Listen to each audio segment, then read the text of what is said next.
welcome back to My Podfic. This will be the reading of I'll Be Wherever I Want To by TanaraRay.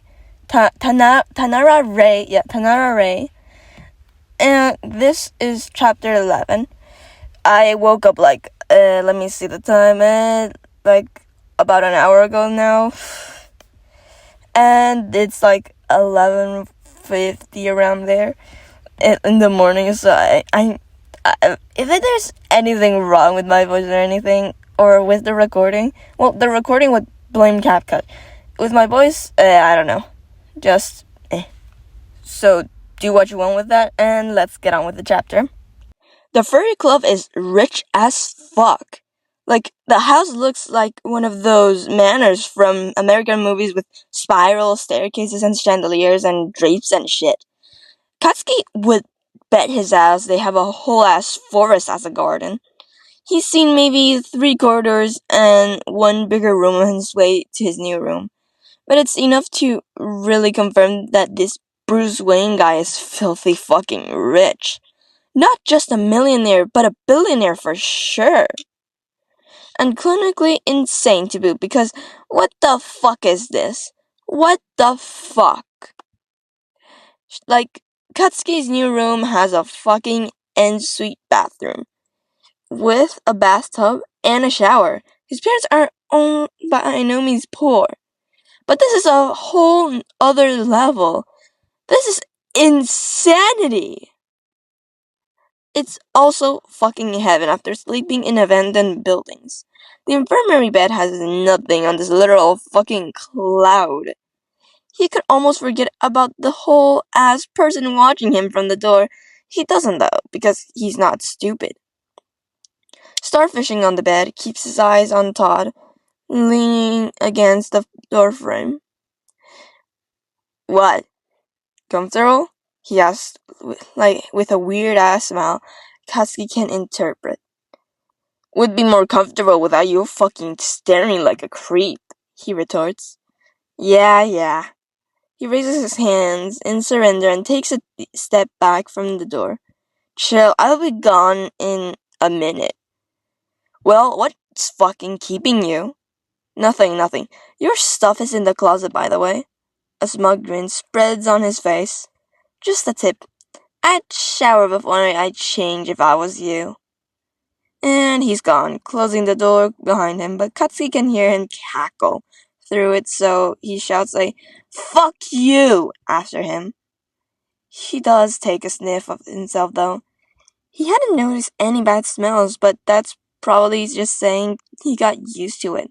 There's a bit of sweat in the mix, but he honestly can't determine anything except a slight whiff of antiseptic. Whatever, even if he did want to shower, it's kinda hard to do with broken ribs and a small ton of bandages all over his body, so Todd will just have to suck it up. Or even better, not even come close enough to enter smelling distance. That'd be a dream. Apropos dream. Clothes, specifically pants. This hospital gown is getting really fucking old and uncomfortable. Not a surprise no one takes him seriously when he's running around like this. He opens the literal fucking walk-in closet next to the door and snatches the backpack from the floor. Agent Butler seems to have taken the liberty of collecting a bunch of clothes and dropping them in here for him, because on one side of the shelves is full of shirts, hoodies, and pants of different colors and sizes. The fucker doesn't know exactly how tall Katsuki is. He sewed him together like a voodoo doll. He definitely knows Katsuki's measurements. The backpack is thankfully untouched, which gains him a mental point. Additionally, he now has his Moto Love cocktails back, so it actually doesn't matter how well they're doing if he can just blow them up. Also, he has weapons now, and food. Time for information. He pulls on the pants and the hoodie, both actually washed and smelling surprisingly pleasant, considering that rich people usually have no taste. And also considering that the black overall is also still in there, unwashed and crusted with dry blood. Why the guy didn't wash that thing is the question. Now, Finally, in actual fucking clothes, Katsuki slips into the corridor and makes his way towards the bigger room he'd seen on the way that looked like one of those fancy sitting rooms that are never used. If they didn't want him snooping around, they shouldn't have left him the door open. Katsuki's not a complete moron, though. Looking at you, Drake. So he won't leave the house. He's not in shape for that, and he also kinda doesn't want to break that minuscule piece of trust. No, mutual understanding him and Todd have built up. He finds a large entrance. Tall. It has a real grand staircase and another corridor leading away from it opposite from Katsuki. The chandelier hanging from the ceiling is missing a few crystals. He can see the door. There's a wardrobe next to it and a shoe rack, practically overflowing with shoes and boots and sandals and slippers and a pair of truly horrendous cloth shoes that look like they've been dragged through hell. Katsuki turns away from the door and walks towards the room on the left of the staircase. It's another sitting room. This one's smaller and leading off to what looks like a kitchen and a living room. He doesn't check because there are voices coming from both, and he really doesn't fancy conversation right now. Better banish before they notice him. He turns around and stares up the staircase. Does he want to do this himself right now? His ribs say no. His thirst for knowledge says, fuck yes. Unfortunately, the decision is made for him. Dude, what are you doing walking around? Pretty sure that's not healthy, says the boy behind him. Katsuki has to fucking concentrate on not sparking. He whirls around and is met with asshole. Signal, if he heard correctly. Although there's no way in hell Katsuki's calling him. He's not wearing a domino. Seems to notice that too, with the way he turns around and clasps his hands over his face. Chill, extra, he snorts. I'll have your identity after 3 minutes with a phone tops. Waste of time trying to hide your face now. Dude, what? Don't call me dude, fucker. And I know Todd, Drake, and Barbara Gordon. Not hard to guess after that. Y'all aren't exactly subtle. Yes we are. Prove it. Who are we? Asshole demands. Batfurdy is Wayne. Red Robin's gonna have to be Drake. Todd is that skunk fuck. And I'll bet my ass Agent Butler is y'all's literal butler. Katsuki counts off. Oh yeah, and Barbara Gordon is the Oracle. Asshole slowly turns around. Fuck. Ha, loser.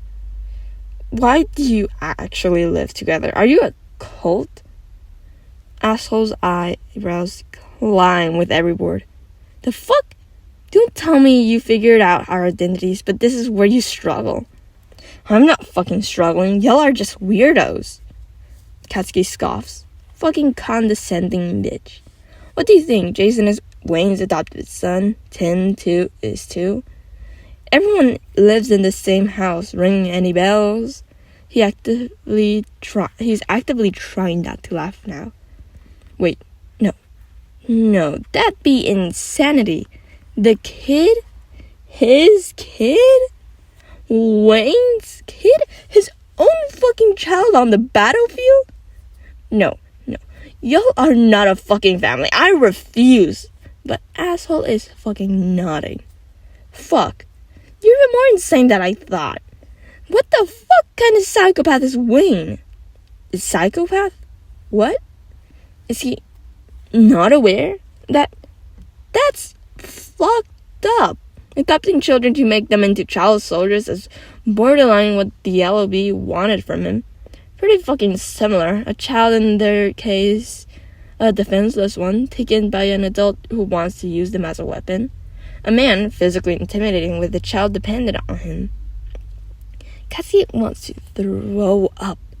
He wants to punch something. He wants to run. He wants to fight. He wants to punt that fucker into oblivion. Where is he?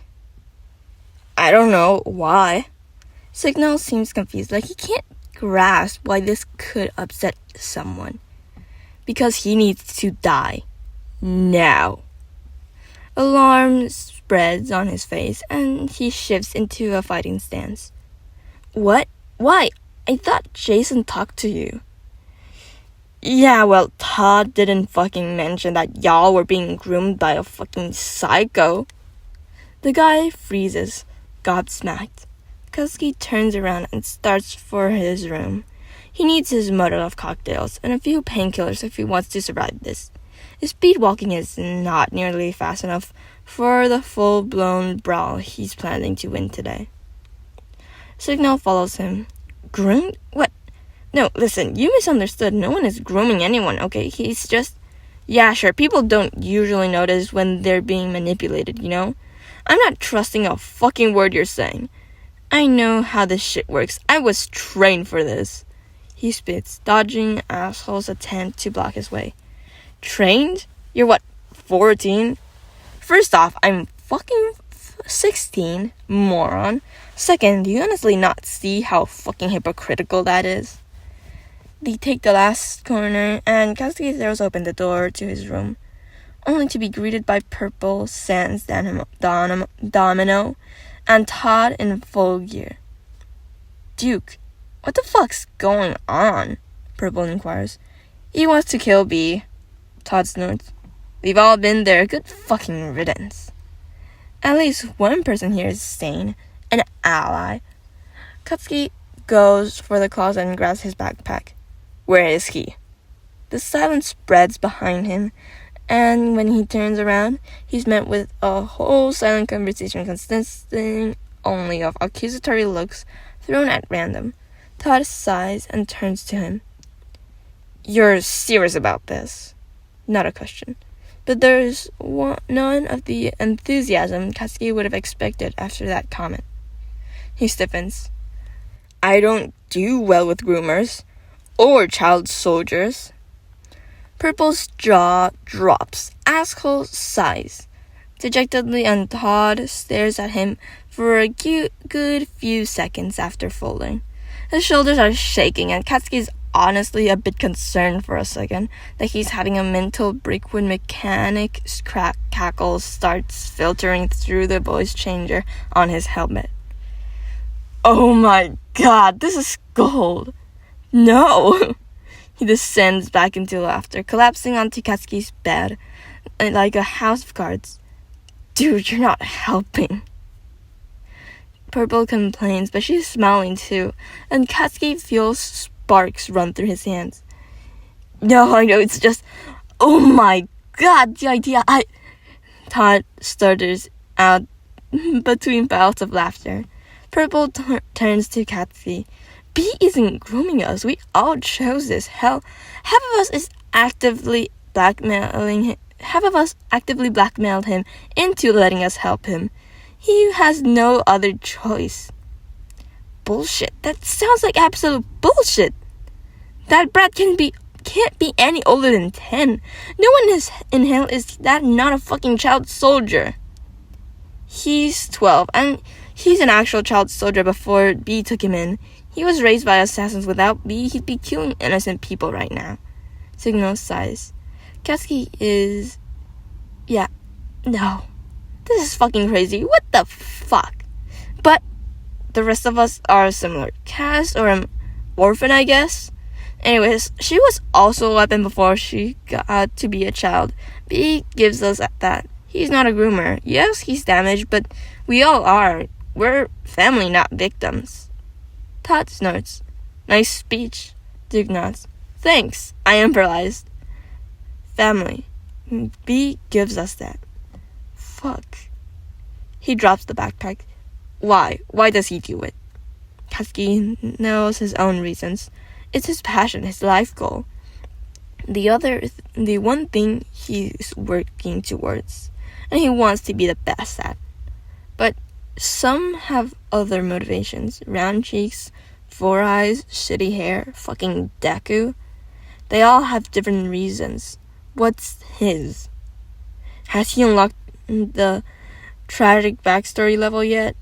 Settling in, Todd takes off the helmet, seemingly settling in for a talk. TM. Purple snorts. Obviously. Duke takes over. His parents were shot in front of him. Some other shit happened. He started, and then he made enemies, and then he couldn't stop, and now his whole theme is vengeance and justice. He's like a cliche vigilante.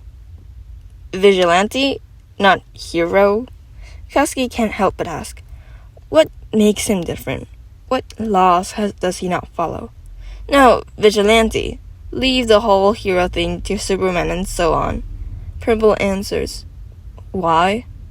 Todd sits up. What's with your obsession with heroes and villains and vigilante? You talk about that like it's, I don't know, a thing. A thing? Huh. Okay, just to clarify, you don't have the business here, right? Like the fucking HPSC and shit. The what? Okay, yeah, no wonder they all talk about that shit so weirdly.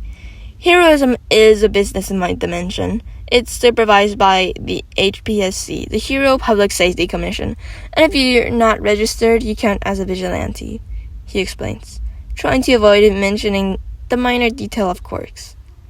He doesn't know if he wants them to know about that. He can't exactly say he trusts them yet. He wants to, but he needs to give that whole thing more thought before he actually tells them shit. Wait, do I get, paid for that? Business as in jobs? Purple prods. Katsuki nods. Why? The hell kind of criminals do y'all have to run a whole ass business? And what about police? Todd chimes in. Fuck, okay, how does he... yes, that could work. Y'all have your weird meta thing. We have the same. All crimes committed with superpowers or whatever are handled by pro-heroes. The rest is standard police stuff. Pro-heroes? Like you actually call them heroes? Purple prods. What fucking else? You do too. The fuck you trying to say? No, I know, it's just... Is villain a job too? She asks, suppressing laughter.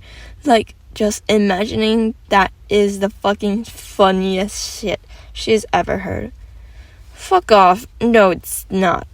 You don't get paid, so they do call themselves a villain. Have a whole ass league and all that. Fucking losers. Asshole pipes up. So what are you? I'm a hero in training. I have... Whoa, wait. Todd interrupts him. In training? What does that mean? Ugh, you fuckers don't know shit. It's crazy. We have schools to prepare people for the job. I go to UA. It's the best one in Japan. It's like high school, but you actually learn important shit. What the fuck? You were lecturing us about child soldiers. A fucking school? Asshole sounds incredulous. Getting all fucking high and mighty now. Like he knows shit, and shit isn't fucking comparable. Skowski chose this, as did all the other students. They weren't emotionally manipulated into it. They want it, from start to finish, all of it. That doesn't make them child soldiers, it makes them heroes. Fuck you, you don't know shit. We aren't even supposed to get in contact with any high-profile villains during school. They only actually let us do shit when we have our provisional license, okay? And we chose this. I always wanted to be a hero, and I'm gonna be the motherfucking best. So shut the fuck up about shit you don't understand. Asshole backs off, but Todd gets his really particular look. His fingers tightening on his helmet. You said supposed to. That implies you did anyways. Katsuki's hands spark again. It feels stronger than before. More. Almost hurts. His nails dig into his palms. Well, yeah, the villains don't care about the rules. They were supposed to drop it. Just move on. Maybe move out of the fucking room. They don't. Fucking hooked. Like Katsuki's dangling the hottest piece of gossip ever right in front of him. So, they attacked the school? Was anyone hurt? Did your heroes get them? Not the school, a location our school trip visited. They were defeated, obviously, by All Might. Fuckers got punted into the ground. All Might? The best fucking hero ever. he retired. Pretty sure his fingernails are drawing blood. Why? Wait, is that a euphemism for died? In that case, sorry, ignore me. Purple rambles. Fuck no, he's not dead. Just a fucking wreck. Teaches at my school too.